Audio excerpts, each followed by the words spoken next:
প্রশ্নটা সন্দীপ ঘোষকে নিয়ে, যে সন্দীপ ঘোষ ইস্তফা দেওয়ার সঙ্গে সঙ্গে কি করে তাকে নতুন দায়িত্ব দেওয়া হলো, এফআইআর করতে এত দেরি হলো কেন, হাইকোর্টের পর সুপ্রিম কোর্টও প্রশ্ন তুললাম। আমরা সরাসরি কথা বলবো, আমাদের সঙ্গে রয়েছেন আমাদের প্রতিনিধি আবির দত্ত।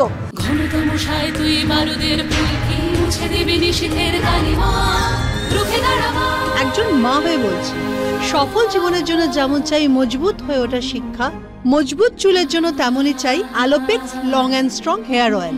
আমি দেখো, মানে টানা 5 দিন, প্রায় 58.5 ঘন্টা, তুমি আরো স্পষ্ট করে বলতে পারবে, এত দীর্ঘ জিজ্ঞাসাবাদ, তাতেও কোথায় অসঙ্গতি থেকে যাচ্ছে, যে কারণে 6 দিনে আবার তলব করতে হলো সন্দীপ ঘোষকে? তৎকালীন অধ্যক্ষ কেন বলেছিলেন আত্মহত্যা, এফআইআর করতে এত দেরি হলো কেন? সন্দীপ ঘোষ যে মুহূর্তে পৌঁছন সিজিও কমপ্লেক্সে, সেই মুহূর্তের ছবি রেখেছি আপনাদের সামনে। बाबू आज की कोलकाता पुलिस में संदीप बाबू आप कोलकाता पुलिस में जाएंगे? संदीप बाबू आज कोलकाता पुलिस में जाएंगे?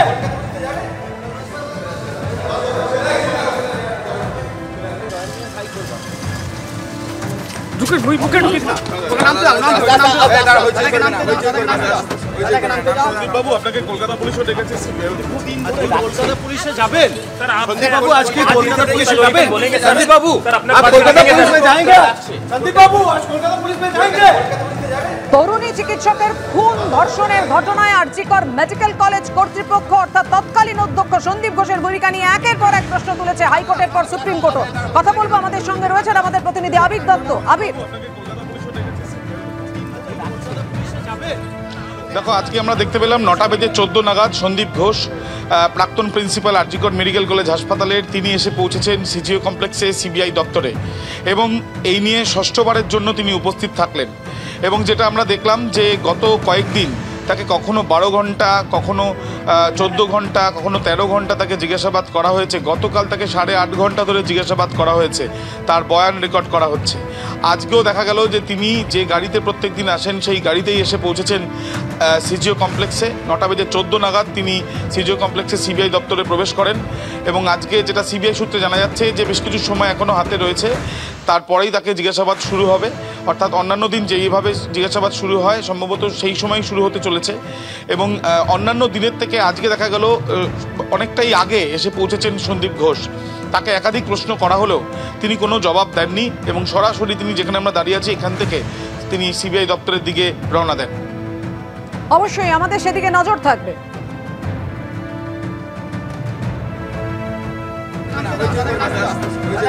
संदीप बाबू আপনাকে কলকাতা পুলিশও ডেকেছে। কলকাতা পুলিশে যাবেন? संदीप बाबू आज की कोलकाता पुलिस में जाएंगे? संदीप बाबू आप कोलकाता पुलिस में जाएंगे? संदीप बाबू आज कोलकाता पुलिस में जाएंगे?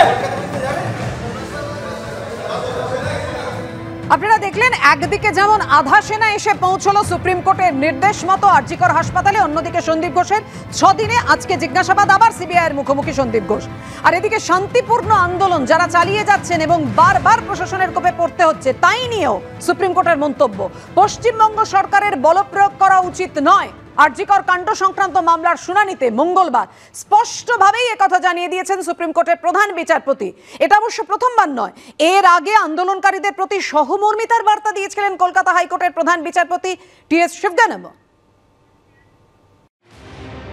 আরজিকর মেডিকেল কলেজে দুষ্কৃতী তাণ্ডবের সময় কোথায় ছিল পুলিশ? মঙ্গলবার এই প্রশ্ন তুলেছেন স্বয়ং সুপ্রিম কোর্টের প্রধান বিচারপতি।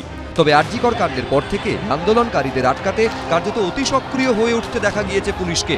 এই প্রেক্ষিতে আরজিকর হাসপাতালে নিরাপত্তা পুলিশের থেকে নিয়ে কেন্দ্রীয় বাহিনী সিআইএসএফ বা সিআরপিএফ এর হাতে তুলে দেওয়ার পাশাপাশি আন্দোলনকারীদের নিয়েও অবস্থান স্পষ্ট করে দিয়েছে সর্বোচ্চ আদালত। মঙ্গলবার প্রধান বিচারপতি ডিওয়াই চন্দ্রচূড়ের নেতৃত্বাধীন বেঞ্চ রাজ্য প্রশাসনকে কার্যত সতর্ক করে দেয়, শান্তিপূর্ণ আন্দোলনের ওপর পশ্চিমবঙ্গ সরকারের বল প্রয়োগ করা উচিত নয়।